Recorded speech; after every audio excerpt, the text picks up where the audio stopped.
Hello बच्चों, let's read the question. Question say that CO2 gas below 31.2 degree Celsius is called as option A CO2 vapor, option B CO2 gas, option C CO2 liquid, option D none of these.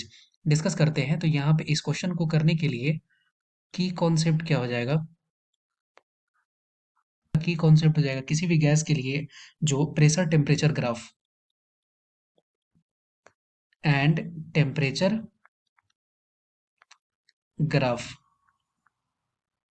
Okay, इस basis पे हम लोग इस question को easily समझ सकते हैं। जैसे कि अगर हम लोग इसको अगर प्रेशर के लिए प्रेशर का एक्सिस हो गया, ये टेम्परेचर का एक्सिस हो गया, ये प्रेशर हो गया। ओके, अब यहाँ से अगर हम लोग देखें तो यहाँ पे ये हो गया, यहाँ पे क्या ट्रिपल पॉइंट हो गया, ये हो गया क्रिटिकल पॉइंट हो गया। ओके, अब ये जो है ये क्या है, ये क्रिटिकल टेम्परेचर है। अब इसके करस्पॉन्डिंग यहाँ पे जो प्रेशर होगा वो क्या होगा, वो क्रिटिकल प्रेशर होगा। ओके, अब ये जो वैल्यू है ये क्या हो गया, ये हो गया ट्रिपल टेम्परेचर। ओके, तो ये हो गया टी ट्रिपल हो गया और यहाँ पे पी ट्रिपल प्रेशर हो गया।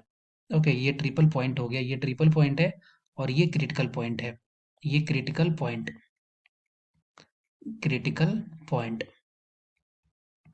अब क्या है कि अगर टेम्परेचर अगर लोअर देन, अगर ये टी क्रिटिकल हो रहा है तो यहाँ पे जो फेज होता है ये कौन सा फेज होता है, ये होता है वेपर फेज।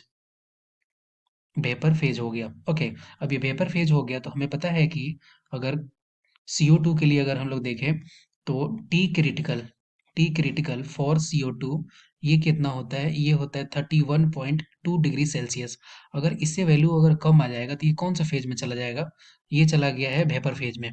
ओके, तो इस समय हम लोग इसको क्या बोलेंगे, इसको हम लोग बोलेंगे CO2 वेपर, CO2 वेपर। तो इस क्वेश्चन का राइट आंसर क्या हो गया, इस क्वेश्चन का राइट आंसर हो गया option A. I hope you will be understood it well. Best of luck, thank you.